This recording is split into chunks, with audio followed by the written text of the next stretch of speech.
I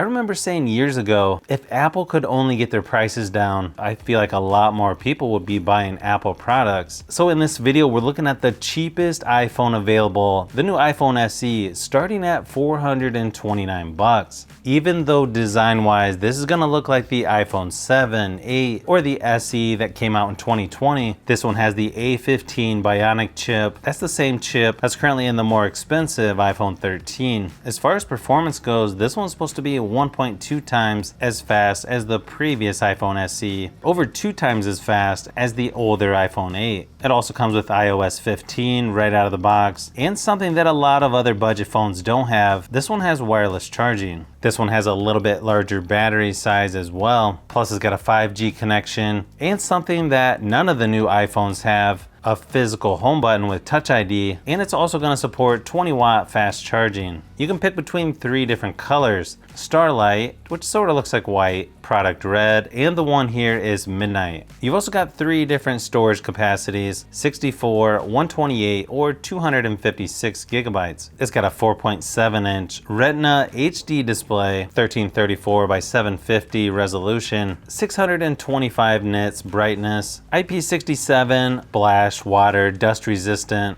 up to 1 meter for 30 minutes. As far as cameras go, you got a 12 megapixel wide angle lens, and then you can do 4K video recording on this up to 60 frames per second. There's not a lot of Android phones that can do that in this price range. I mean, if you have the entry-level iPad that's got the physical home button, seems like this would be a good match to go along with that. Okay, that looks very similar to the iPhone 13 Midnight color. You're not gonna get a wall adapter with this, but you are getting a Lightning to USB-C charging cable. And of course, they throw in an Apple sticker, SIM card ejection tool, and safety and warranty information. I gotta say, this actually looks and feels better than I was expecting. But just like the Midnight iPhone 13, this one's like a really dark blue color, not quite black. You've got a glass material there in the back, and then a nice matte finish there around the edges. Power button and where your SIM card goes, volume buttons, and your silent switch there on the left-hand side. And then what looks like a pretty small camera compared to today's standards, they're up in the corner on the back. Then your speakers and charging port there on the bottom. And then of course you got the bigger bezels on top and bottom, but you get the Touch ID right there in the front. That also works as the home button. You can also choose the display to be a little more zoomed in if you want everything a little bit larger. You can also adjust how the home button haptic feels or how strong the vibration is.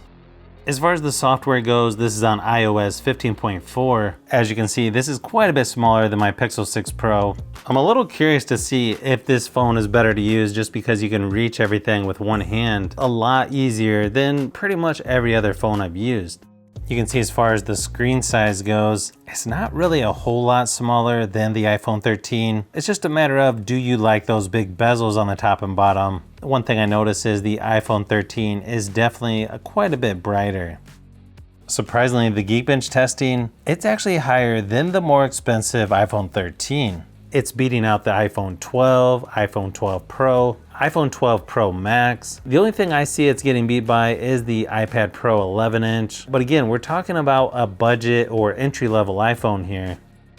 Even though I feel like this phone is a little too small for some things, especially if you're used to a larger phone, it's still a pretty good phone for gaming. I mean, my fingers sort of get in the way of seeing everything on a smaller screen like this, but in my testing, the only thing I noticed is that it does get a little warm when I was playing PUBG Mobile and Asphalt 9, but graphics look nice and sharp, everything seems to load pretty quick, and it doesn't seem to drop frame rates that much, even when using the higher settings. If you're looking for a smaller device that's really easy to hold for gaming, this is going to be one of the few options out there.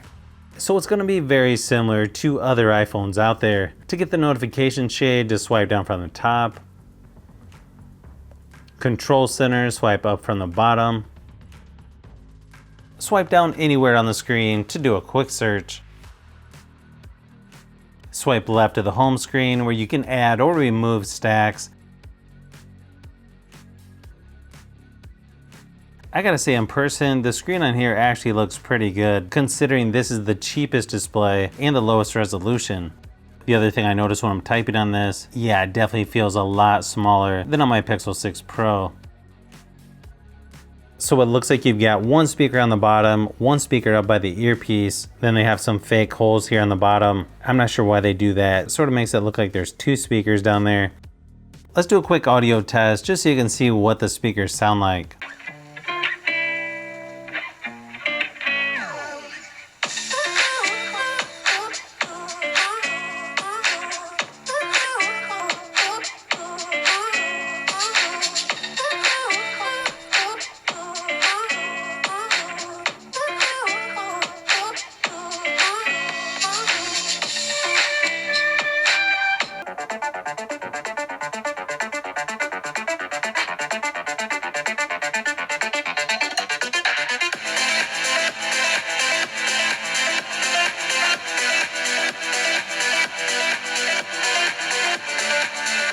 Surprisingly, the speakers on here are louder than I expected, especially considering how small this phone is. So in the camera app, you're gonna get time-lapse, slow-mo, video. You're also gonna get portrait mode on here and panorama. And like I said earlier, surprisingly, you get 4K resolution, 60 frames per second when it comes to video recording. That's definitely a nice feature to have in a more affordable phone.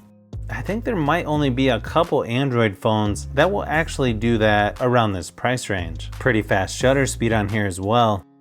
Pretty good detail on here, surprisingly. I'm gonna go ahead and give you a few samples of photos and video just to give you an idea of what to expect from this new iPhone SE. From what I've seen in my short time testing, the photos and video quality actually look pretty good on here. I may have to do some more comparisons with other phones that I have, but my first impressions are, yeah, it's pretty good. I bet most people probably wouldn't even notice this is the cheapest iPhone in most cases. Not sure if I mentioned this earlier, but you only get 4K video resolution on the rear facing camera, HD or 1080p on the front facing.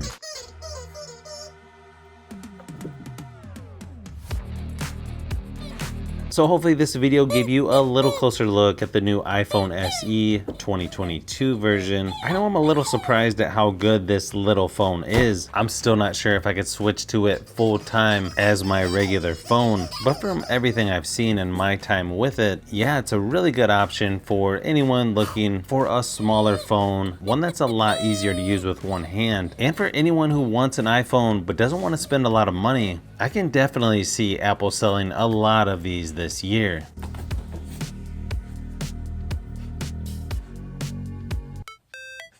So if you've made it this far into the video, you may want to say thanks by subscribing, and don't forget to give a thumbs up if this video was helpful. This is Brian from Fishbee Productions. Thanks for watching, and I'll see you on the next one.